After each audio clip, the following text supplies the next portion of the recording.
Bonjour, nous sommes en compagnie de Christian Saron. Christian, un Français qui monte, qui est extrêmement talentueux, c'est Fabio Quartararo. Il vient faire deux exploits récemment à Barcelone où il gagne et à Assen, il fait une remontée incroyable, une remontada pour terminer deuxième.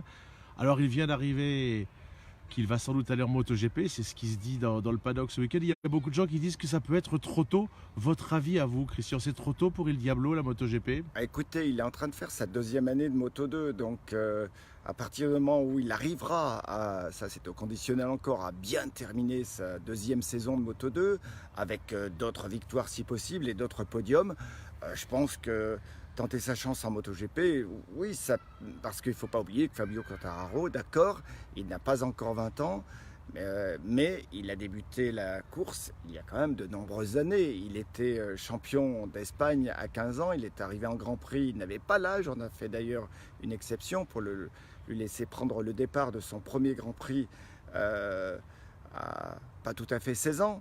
Donc des années de course il en a, de l'expérience il en a un peu. Moi je vois pas vraiment de problème à ça, il faudra de toute façon qu'il apprenne. Alors apprendre à 20 ans ou apprendre à 27 ans, c'est la même chose.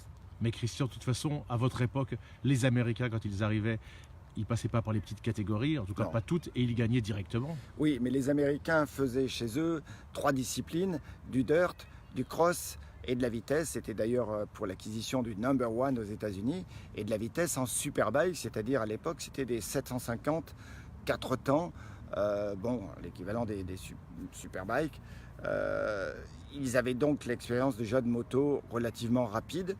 Et c'est vrai qu'il ne passait pas par les Grands Prix 125. Et certains, Wayne Rainey avait débuté par les Grands Prix 250, mais Freddie Spencer, Kenny Roberts, Eddie Lawson ou d'autres, ou Kevin Chance sont arrivés directement 500, sans préavis, je dirais, et ça marchait.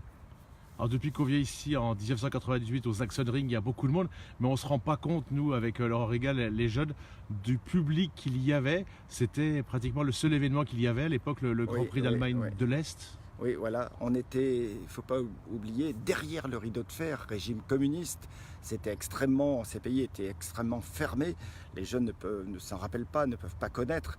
On avait des visas, évidemment, tous les acteurs des Moto Grand Prix pour aller courir. Alors moi, je n'ai pas couru en Allemagne de l'Est. J'ai traversé l'Allemagne de l'Est pour aller rejoindre la Tchécoslovaquie et courir là-bas.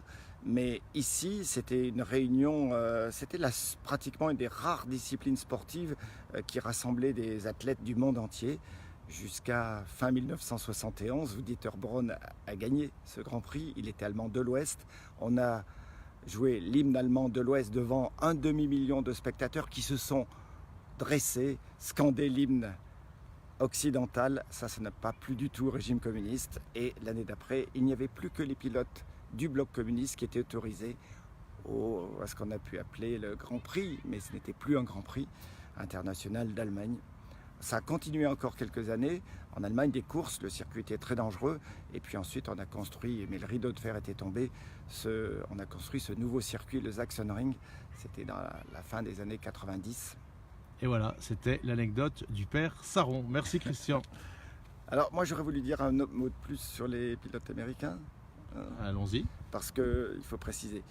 Alors, les pilotes américains, pourquoi ils arrivaient, pourquoi ils étaient forts? Il ne faut pas oublier qu'à cette époque-là, faire de la moto, il fallait avoir 16 ans, voire 18 ans en Europe.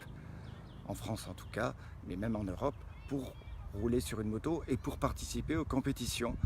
Aux USA, c'était bien différent. On commençait la moto très jeune. Tous mes concurrents de l'époque américains avaient commencé les courses moto. Les courses, je dis bien, avant l'âge de 10 ans. Il y avait des courses pour ça. Aujourd'hui, c'est rentré, c'est venu évidemment en Europe. On le voit avec les championnats d'Espagne, championnats d'Italie ou même en France. Des courses pour les plus jeunes, mais ça leur donnait forcément un avantage. Ils pratiquaient différentes disciplines. Les constructeurs faisaient également confiance aux pilotes américains. Pourquoi? Parce que les USA, c'était le premier marché mondial, le marché important à conquérir pour les constructeurs japonais. Et tout cet ensemble de choses faisait que les Américains étaient sur le devant de la scène, bien entendu.